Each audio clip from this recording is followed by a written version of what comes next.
Hello, welcome to Prime Content Nihal Gupta with more of a game that only geriatrics play.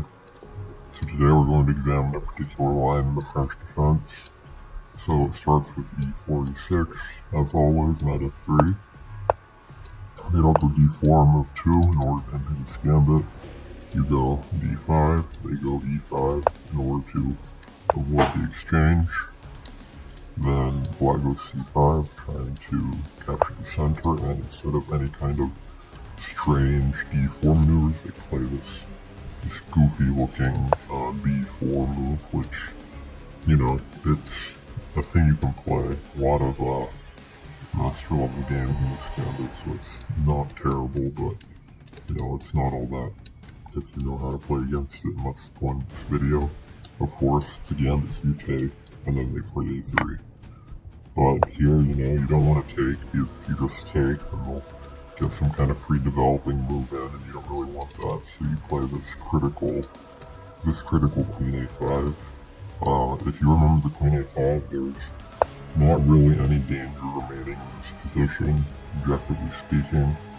Even though objectively speaking there is no danger either, but if you remember the queen a5 move, then you're usually golden in 90% of cases because it prevents the recapture on b4 because the rook would hang. And then you also have these kind of side moves, but I've never seen somebody play bishop e2, but we can examine it in brief detail. In general, all the lines want you to do this bishop d7, knight c6 kind of maneuver. So you go ahead and play knight c6. They're going to castle and play d4 in some order, but we'll start with castles, and then here we go. Then the a6 and the bishop d7, they're largely interchangeable, but I prefer bishop d7 first.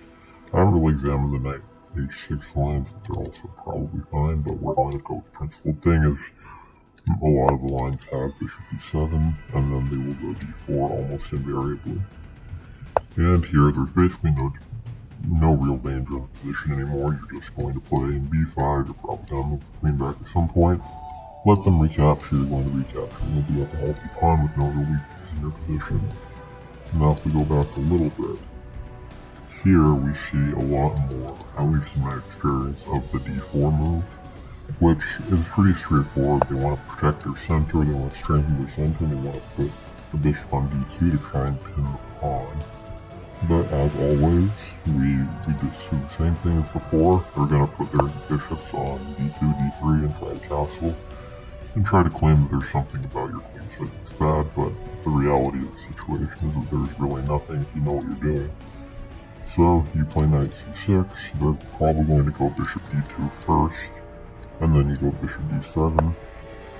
And here, I've only ever seen bishop d3, I've never seen c3 in a real game. It's a very odd move to make, because you're not really putting any pressure on this, it's still defended by the tactic of the rook and the queen staring at each other. So ultimately they're going to play bishop d3, and then you're going to attack the pawn again, and the objective of best thing to do is to protect their own pawn. As unlike another line with this fairly well-known pawn sacrifice in d4, letting you capture the pawn is simply terrible in this position. So they will most likely castle here, which is just bad because, as you can see, and then if they capture here, that's even worse. But assuming they don't, they capture back on b4, then you can just capture back on b4 again, and they can do whatever they want, but really there's nothing left for them to try and do it. A clean pawn ahead with two passers, well actually technically only one, but that doesn't really matter. Anyways, if you lose this as black, then you shouldn't have been playing French in the beginning. This might seem a little awkward, but it's not. Also, I guess it's worth mentioning, but a lot of the time you're not going to capture back because you don't want to give your bishop a decent square to develop. There's actually much more trouble in these kinds of lines. That's why the bishop d3 here, or the bishop d3 here is much better. But, if you're playing the French, you're oftentimes not really expected to castle for a while. So, if you're afraid of that, you shouldn't be playing French. So you just, do your normal thing, let them castle, and then you play h6 at some point, you play a6 at some point. You just kind of sit here and wait for them to do something stupid, which, assuming you're not a Fide Master and above, you're not going to have any issues.